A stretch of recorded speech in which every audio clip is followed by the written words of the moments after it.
Siddhartha Gautama, later known as the Buddha, was born into the Shakya clan around the 6th century BCE in the region of Lumbini, now in modern-day Nepal.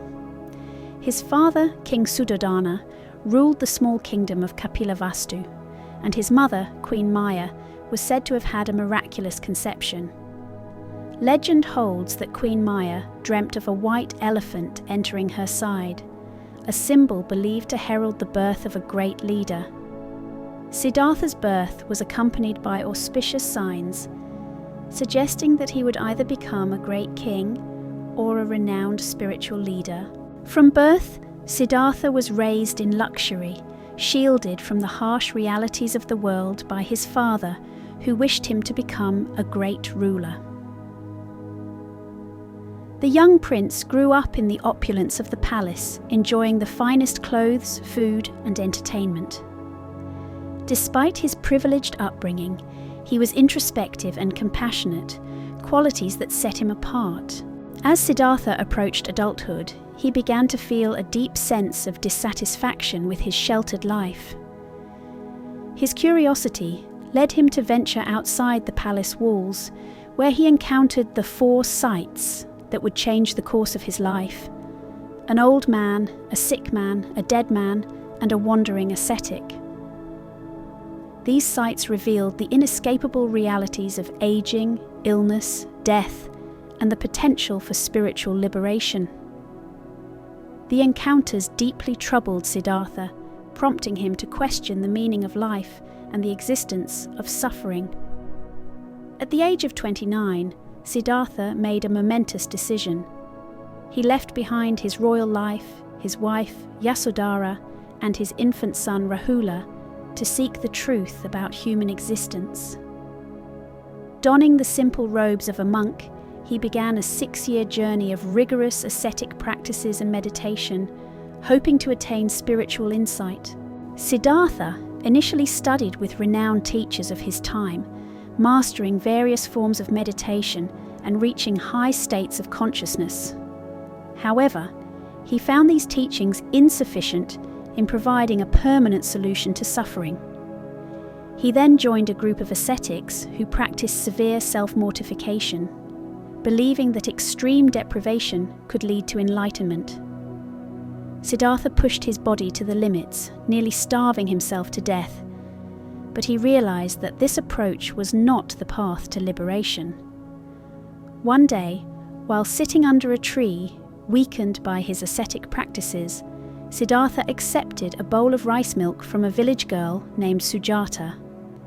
This act of nourishment led him to understand the importance of the middle way, a path of moderation between the extremes of indulgence and self-denial. Determined to find the truth, Siddhartha seated himself under the Bodhi tree in Bodh Gaya, vowing not to rise until he attained enlightenment.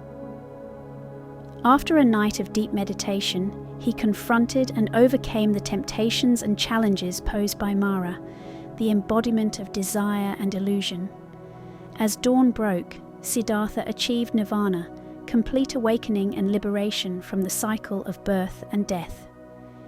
He became the Buddha, the awakened one.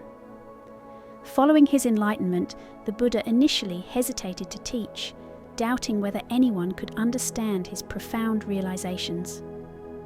However, compassion moved him to share his insights for the benefit of all beings. He delivered his first sermon at Deer Park in Sarnath to 5 ascetics who had been his former companions.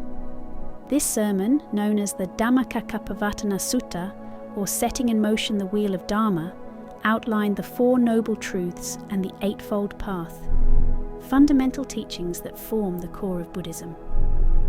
The Buddha spent the next 45 years travelling across the Gangetic plain of northern India, teaching all who were willing to listen.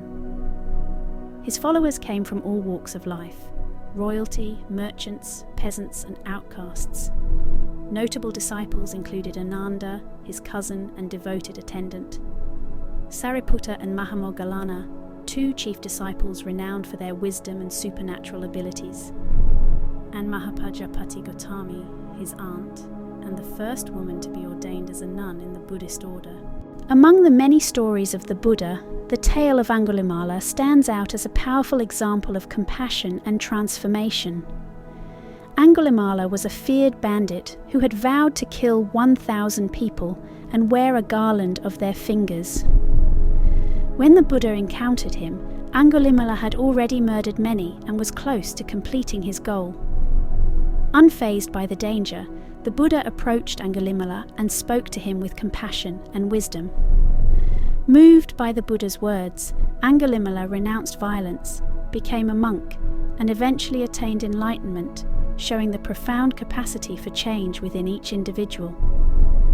As the Buddha approached the end of his life, he continued to teach and guide his disciples.